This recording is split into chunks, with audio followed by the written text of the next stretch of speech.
Hello, Steve Arts 89. Well, I've got some good news about Scream. The new sequel is doing well. Now, I am a huge fan of Scream. I saw the original film back in the day. And it's one of the first horror franchises I actually got to see and follow from the beginning. Most of the other franchises that I've always loved, I had to see on video. You know, half of them were finished or they're halfway through their runs and stuff like that. And I bought this mask from a $2 shop back in the day because that's apparently when they made the film, they wanted a mask that you could buy from, so they just picked one that was actually just out in the stores. So I got it and it's lasted all these years. I know there's some copyright issues with the new mask and everything, and you can still buy it and all that, but that's one of the originals. Okay, so the sixth film actually did pretty good.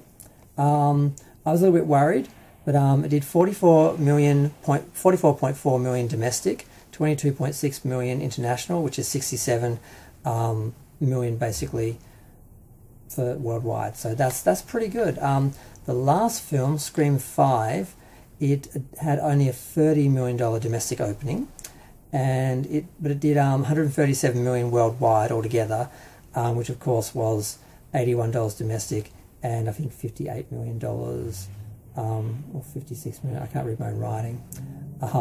But yeah, so it was more domestic than international, and it made 137 altogether.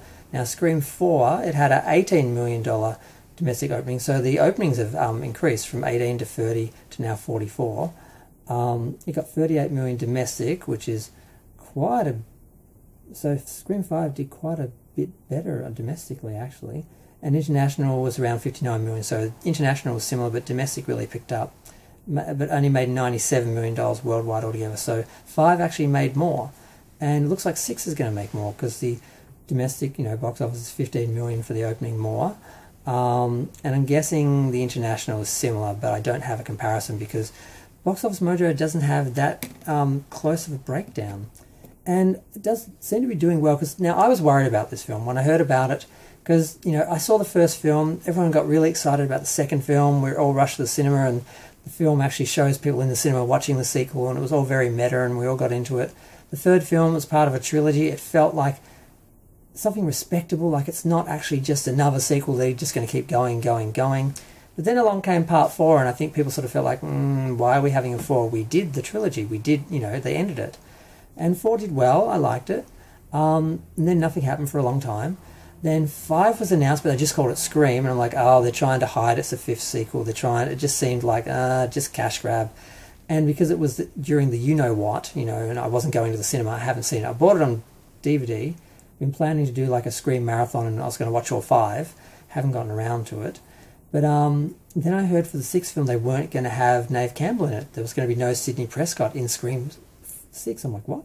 How do you have Scream 6 and not have Sidney Prescott? The point of those films where they were about the survivors and the villain, the bad guy, the monster changed each time. It was supposed to be a reversal of that, or some, like, at least some consistent continuation where some of the core survivors survive.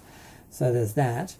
And then I heard they were going to do it in the city, like it was going to be like Ghostface Takes Manhattan, because if you all know, Friday the 13th, Part 8 went to Manhattan. It was a disaster, but Friday the 13th was based in campgrounds in the woods, so taking it to the city was a huge change, whereas this, going from town to city, is not a huge difference. So it survived the transition. It's doing well.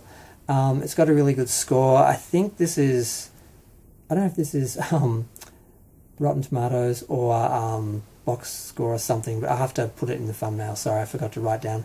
But Scream 2 is the highest rated Scream film at 82%. Scream the original is second at 80%, and then this, Scream 6, is number 3 at 78%, and below that is Scream 5 at 76%. Now I'm going to keep calling it Scream 5, because calling 2 films, doing that thing where you, like Halloween, having the same name as Halloween 1978, and you have to differentiate between the years. I'm not going to say Scream 2022, I'm just going to call it Scream 6, so Scream 5, because this is Scream 6.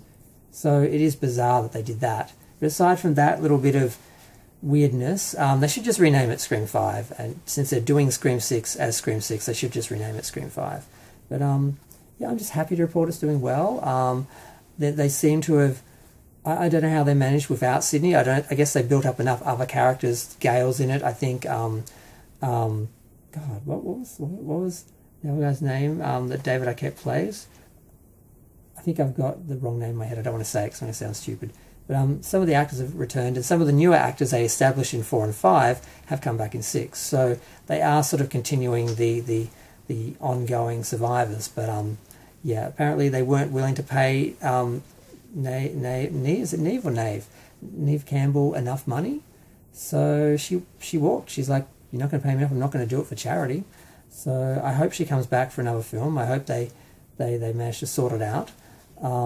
But either way, the film's doing well, and I'm just happy whenever my horror babies do well, and I get to watch them, flourish in the box office. I'm going to go. Feel free to share, like, comment, subscribe. Let me know what you think. Thanks.